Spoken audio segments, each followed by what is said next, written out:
मी सुनेत्रा अजित पवार गांभीर्यपूर्वक प्रतिज्ञा करते की कायद्याद्वारे स्थापित झाले आहे अशा भारताच्या संविधानाबद्दल मी खरी श्रद्धा व निष्ठा बाळगीन। मी भारताची सार्वभौमता व एकात्मता उन्नत राखीन।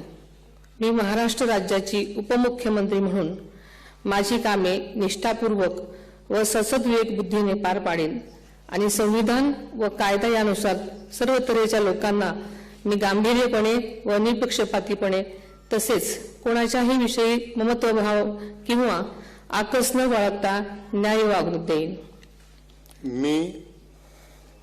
मी सुनेत्रा अजित पवार गांभीर्यपूर्वक प्रतिज्ञा करते की महाराष्ट्र राज्याची उपमुख्यमंत्री म्हणून माझ्या विचारार्थ आणली जाईल किंवा मला ज्ञात होईल अशी कोणतीही बाब अशी उपमुख्यमंत्री म्हणून माझी कामे यथायोग्य पार पाडण्यासाठी आवश्यक असेल ते खेरीज करून एरवी मी कोणत्याही व्यक्तीला किंवा व्यक्तींना प्रत्यक्षपणे वा अप्रत्यक्षपणे कळवणार नाही किंवा त्यांच्याकडे उघड करणार नाही।